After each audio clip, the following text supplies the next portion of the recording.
থাকে, কিন্তু লালিমা পরীর চুলে একটি বড় সোনালী মাছ এসে আটকায়।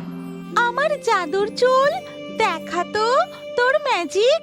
নীলিমা পরী এই কথা বলতেই তার চুল লম্বা হয়ে নদীর জলে গিয়ে পড়ে। ঝড় বৃষ্টির রাত, ঝমঝম করে মুষলধারে বৃষ্টি, আর তার সাথে শোঁ শোঁ শব্দে ঝড় বইতেই থাকে। এমন সময় দেখা যায় আকাশে উড়তে উড়তে দুই পরী যাচ্ছে। নীলিমা পড়ে, আমি আর উড়তে পারছি না। ঝড় বৃষ্টি ক্রমশ বাড়ছে, ঘন ঘন বাজ পড়ছে।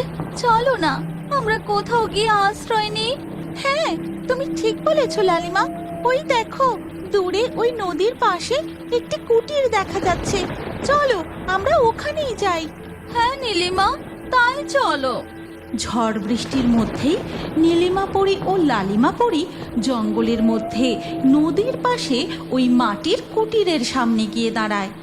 নীলিমা পরী, আমাদের পরীর রূপে থাকা উচিত হবে না। আমরা বরং মানুষের রূপ ধারণ করি। ঠিক বলেছো লালিমা। এরপর নীলিমা পরী ও লালিমা পরী মানুষের রূপ ধারণ করে। তারপর কুটিরের দরজায় ধাক্কা দেয়। ভিতরে কেউ আছেন? আমরা ঝড় বৃষ্টিতে পথে আটকা পড়েছি, তাই আপনার কুটিরে আশ্রয় নিতে এসেছি। শুনতে পাচ্ছেন? কুটিরের মধ্যে কেউ আছেন? দরজাটা খুলুন না। বৃষ্টির সাথে বরফের মতো শীতল ঝোড়ো হাওয়ায় দুই পরী থর থর করে কাঁপতে থাকে। নীলিমা, আমার খুব শীত করছে। উফ, আমারও খুব শীত করছে। যেন মনে হচ্ছে কেউ বরফ গলা জল আমাদের গায়ে ঢেলে দিচ্ছে। নীলিমা, তুমি আরো একবার ভালো করে দরজায় ধাক্কা দিয়ে ডেকে দেখো না। নীলিমা কুটিরের দরজায় আবার ধাক্কা দিয়ে ডাকতে শুরু করে। ঠিক তখনই পাশেই খুব জোরে একটা বাজ পড়ে।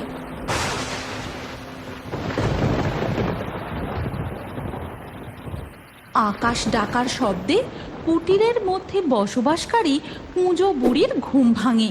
তারপর, কে কে ডাকে আমায়? বাইরে কে গো?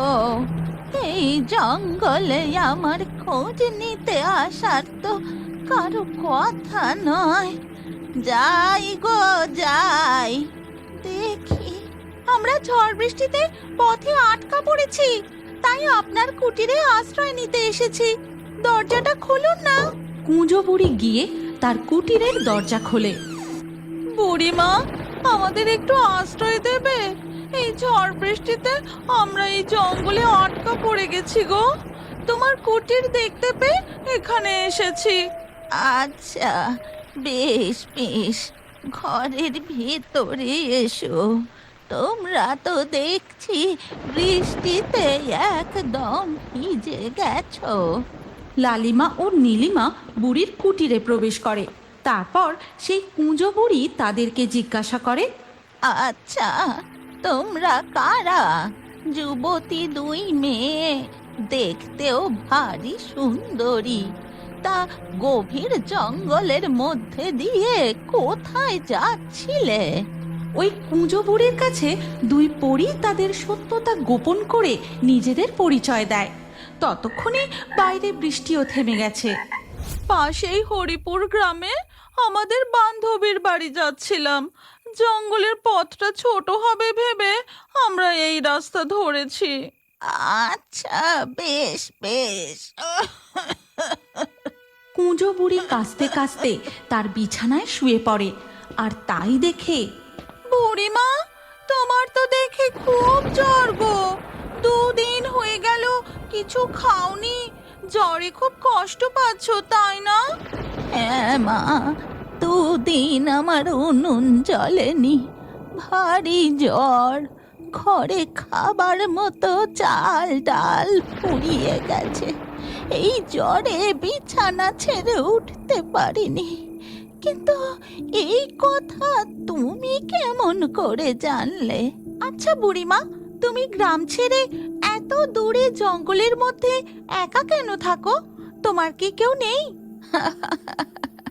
সে কথা থাক মা, অন্য সময় বলবো। আমার যে বড় খিদে পেয়েছে। কুঁজো বুড়ির এই অবস্থা দেখে নীলিমা পরী লালিমা পরীকে বলে, লালিমা, এই কুঁজো বুড়ি খুবই ভালো মানুষ, এনার জন্য আমাদের কিছু একটা করা উচিত। কিন্তু এই ঘরের মধ্যে তো আমরা জাদুও করতে পারবো না। চলো আমরা বরং কুটিরের বাইরে যাই। ঠিক বলেছ। বলি বুড়িমা, আমরা একটু বাইরে যাচ্ছি, দেখি তোমার জন্য কিছু খাবারের ব্যবস্থা করতে পারি কিনা।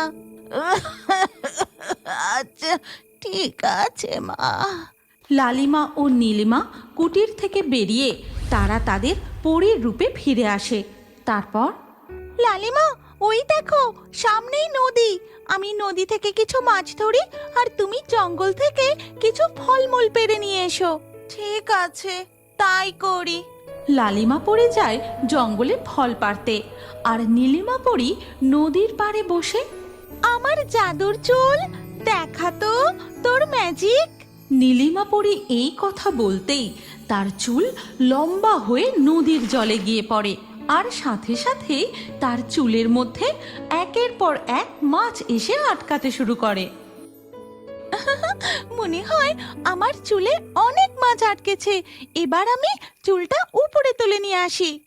নীলিমা পরী তার চুল জলের উপরে তুলে দেখে তাতে বেশ কিছু মাছ আটকেছে। সেই সময় লালিমা পরীও ফল পেড়ে নীলিমার কাছে এসে দাঁড়ায়। বাহ, ভারী মজা তো। তুমি চুল দিয়ে মাছ ধরেছো, আমিও ধরবো। কতদিন হয়ে গেল মাছ ধরিনি। আমার মাছ ধরতে খুব ভালো লাগে। এই বলে লালিমা পরী ও নীলিমা পরী দুজনেই তাদের চুল আবার নদীর জলে ডোবায়, আর সাথে সাথেই তাদের চুলে মাছ এসে আটকাতে থাকে। কিন্তু লালিমা পরীর চুলে একটি বড় সোনালী মাছ এসে আটকায়। লালিমা, এবার নদীর জল থেকে তোমার চুলটা তোলো। দুই পরী জল থেকে তাদের চুল তুলে দেখে, নীলিমা, দেখো দেখো, আমার চুলে কত বড় একটা সোনালী মাছ উঠেছে। হ্যাঁ, তাই তো দেখছি। মাছটা চুল থেকে খুলে পাড়ে রাখো। লালিমা পরী তার চুল থেকে সোনালী মাছটিকে খুলে পাড়ে রাখতেই সেই মাছটা হঠাৎ এক রাজকুমারে বদলে যায়, আর সাথে সাথেই নদীর জল থেকে মাথা তোলে এক স্বর্ণ জলপরী। তোমরা কারা? তোমরা কেন আমার সঙ্গীকে ধরেছো? ছেড়ে দাও, ছেড়ে দাও বলছি। স্বর্ণ জলপরীর গলার আওয়াজে কুঁজো বুড়ি তার ঘর থেকে বেরিয়ে আসে, আর নদীর পাড়ে দুই ডানাওয়ালা পরী, রাজকুমার ও জলে স্বর্ণ জলপরীকে দেখে কুঁজো বুড়ি এক্কেবারে অবাক হয়ে যায়। বন্ধুরা, তোমরা কি জানতে চাও কুঁজো বুড়ি কেন গ্রাম ছেড়ে জঙ্গলের মধ্যে নদীর পাশে বসবাস করে? আর এই স্বর্ণ জলপরী ও রাজকুমারের আসল পরিচয় কি? নীলিমা পরী ও লালিমা পরী কোন কাজের উদ্দেশ্যে উড়ে উড়ে যাচ্ছিল? এই গল্পের পরবর্তী পর্ব দেখতে চাইলে কমেন্টে নেক্সট পার্ট লিখে আমাদের পরীর গল্প কার্টুন চ্যানেলটি এক্ষুনি সাবস্ক্রাইব করে নাও। তাহলে বন্ধুরা, আবার দেখা হচ্ছে পরবর্তী গল্পতে।